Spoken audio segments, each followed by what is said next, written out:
నమస్తే రమగారు. నమస్తే జయ. రమగారు, కొన్ని సమయాల్లో కొన్ని పనులు చేయకూడదు అని వింటుంటాం. సాయంత్రం గురించి మాట్లాడుకుందాం. సాయంత్రం పూట అలాగే దీపాలు పెట్టేటప్పుడు కొన్ని పనులు చేయకూడదు అంటుంటారండి. చాలా ముఖ్యమైన విషయాలు కొన్ని. అవునా? అంటే ఇది వరకు జయ, ఇది ఈ కాలానికి ఉపయోగపడుతుందో పడవో చెప్పలేను నేను. కొంచెం నాకు కూడా అనుమానాలు ఉంటుంటాయి వాటి మీద. ఇదివరకటి రోజుల్లో సాయంత్రము అంటే దీపాలు పెట్టడము, తర్వాత చీకటే జీవితం. ఒట్టి దీపాలతోటి గూట్లో ముద్ద, గూట్లో దీపం, నోట్లో ముద్ద తిని పడుకోవటమే. చీకటి పడ్డాక కొన్ని కొన్ని పనులు చేస్తే ఏమీ కనపడదు, వస్తువు వేస్టు, ఆ టైం కలిసి రాదు మనకి. అందుకని కొన్ని అసలు చేయనేకూడదు అనేవాళ్ళు. చేయకూడదు. అవి క్రమంగా మనకి ఎట్లా అయిందంటే అది సాయంకాలం చేయకూడని నియమంగా వచ్చేసింది. మనం దాన్ని అలవర్చుకుని ఉన్నాం. పెద్దవాళ్ళు చెప్తారు, ఏ సాయంత్రం పూట చేయబాక, ఏమిటి అసురు సంధ్య వేళ అంటారు. అసురు సంధ్య వేళ చేయకూడదు, చీకటి పడేటప్పుడు కొన్ని పనులు చేయకూడదు. మనకి అది అట్లా బ్రెయిన్లో ఫిక్స్ అయిపోయి ఉన్నాయి. అంటే అప్పటి కాలానికి అనుగుణంగా చెప్పిన మాటలు అంటారు. ఎక్కువ భాగం కాలానుగుణంగా చెప్పినవే. దాన్ని ఆ కాలానుగుణంగా చెప్పే విషయాన్ని ఎట్లా చెప్తారు? దాన్ని ఇప్పుడు అమ్మాయి అలా చేసుకోబోక అంటే నీకు నచ్చదు, నీకు డబ్బులు రావు అలా చేసావంటే అనగానే టక్కన కాళ్ళు ఊపేవాళ్ళు ఆపేస్తారు చూడు. అవునవును కదా. దీనివల్ల అనారోగ్యం వస్తుందని కానీ, ధనం పోతుందని కానీ, లేదా ధనం వస్తుందని కానీ చెప్పామనుకో, అప్పుడు ఖచ్చితంగా వింటారు. ఫాలో వినిపించటం కోసం కొన్ని ఖచ్చితమైన పద్ధతులు ఏర్పరిచారు.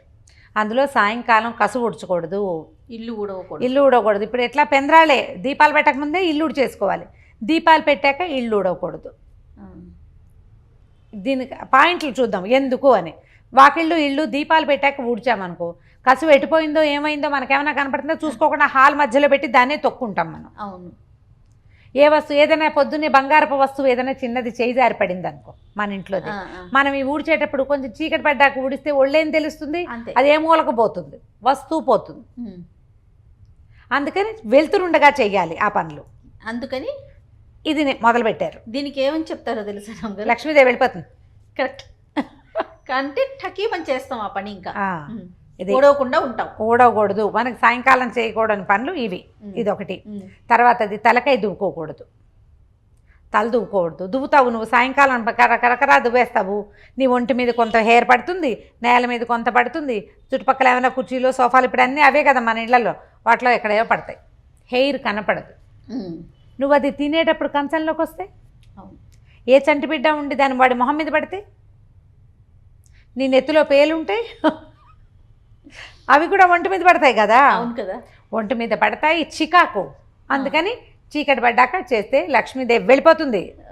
జాగ్రత్త అయిందా. ఇది దీని తర్వాత దీపాలు పెట్టారు. సాయంకాలం అయ్యాక కొంతమంది లైట్ అలాగే చీకట్లో ఉంటారు. ఎప్పుడో అవసరమైతే కానీ వేసుకోవాలి. ఇట్లా సంధ్యా సమయం అవ్వగానే ఇలా దీపం వేసుకోవాలి, లైట్ వేసుకోవాలి. దీపాలు వెలిగించి పెట్టుకుంటే కొంచెం ఇళ్ళు బాగుంటాయి. ఏదైనా చాటమాటన ఎవరైనా మనుషులు వచ్చినా మనకి కనపడుతుంది. ఈ రెండు మెయిన్గా చెప్తారు. దీంతోపాటు సంధ్య వేళ పడుకోకూడదు. ఈ ఆఫీసుల నుంచి, స్కూళ్ళ నుంచి, కాలేజీల నుంచి వస్తారు, 5:20 వచ్చి ఆ సోఫాలకు అడ్డం పడిపోతారు. అవునండి, అలా నిద్రపోతారు. ఆ టైంలో పడుకోవటం దరిద్రం, మంచిది కాదు. నీకు 6:15 గంటలకు పడుకుని 8ంటికి లేచిన వాళ్ళు రాత్రి నిద్రపోతారా? ఆరోగ్యం ఏమైంది? దరిద్రమే కాదు అయింది. అంతేగా. అందుకని సాయంకాలాలు పడుకో. మనం మధ్యాహ్నం పడుకుంటేనే నిద్ర పట్టదు, సాయంత్రం వేళ పడుకుంటే రాత్రంతా నిద్ర పట్టదు నీకు. సాయంకాలపు పనులు ఆగిపోతాయి. ఒకటి ముందు ఆరోగ్యం పాడైపోతుంది. రాత్రి నిద్రపోం. మనం నిద్రపోవాల్సింది ఎప్పుడు? రాత్రి, సాయంకాలం కాదు. అందుకని దీన్ని ఒకదాన్ని ఖచ్చితంగా మాన్పించేశారు.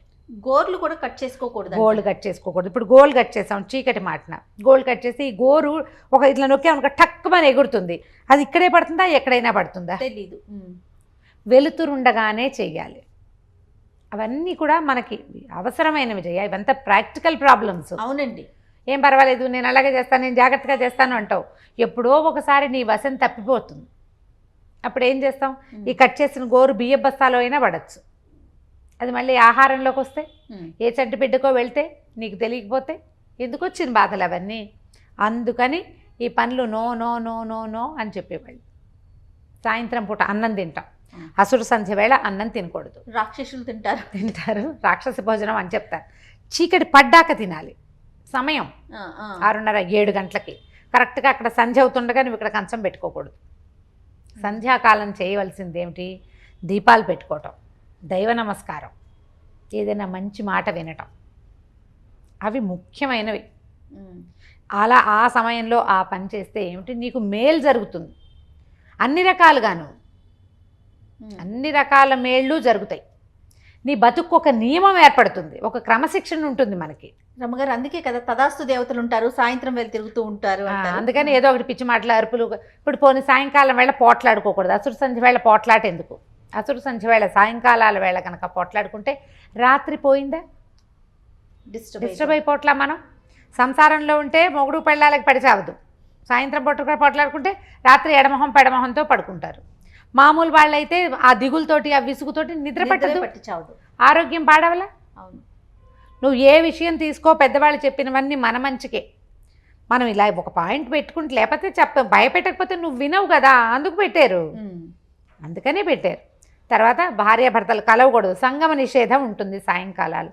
ఈ సమయంలో కనుక సంగమం జరిగితే పుట్టే సంతానం మంచిది పుట్టదని, రాక్షసులు పుడతారని చెప్తారు. రాక్షసులు పుడతారో పుట్టరో పక్కకు పెడితే నైట్ స్లీప్ డిస్టర్బెన్స్. పైగా సాయంకాలం వేళ గదిలోకి వెళ్ళి తలుపులు వేసుకుంటే చూసే వాళ్ళకి ఏమీ బాగుండదు, అమర్యాదకరమైన పద్ధతి.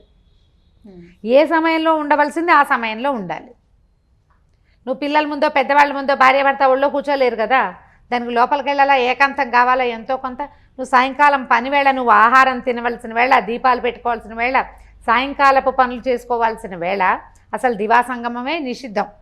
ఈ సంధ్యా సంగమం మరీ నిషిద్ధం. ఇవి పనికి రావు అని చెప్తారు.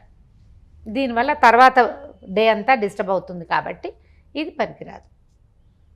ఖచ్చితంగా మనకి పెద్దవాళ్ళు చెప్పారు కాబట్టి పనికొస్తుందో పనికిరాదో, ఒకవేళ నష్టం రాకపోయి ఉండొచ్చు, చేయకుండా ఉంటే అయిపోతుంది. ఇవన్నీ పాతకాలపు పద్ధతులు అయినప్పటికీ మనం ఈ రకమైన నియమానికి అలవాటు పడితే మన జీవితాలకి క్రమశిక్షణ ఉంటుంది.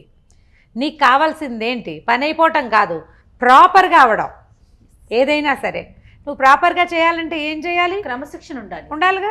ఉండాలంటే ఈ సమయంలో ఇది చేయకూడదు అని ఒక బ్రెయిన్లో ఒక ఫిక్సేషన్ ఉంటే దాని ప్రకారం నువ్వు సరిగ్గా చేస్తావు. తప్పకుండా. అంతే.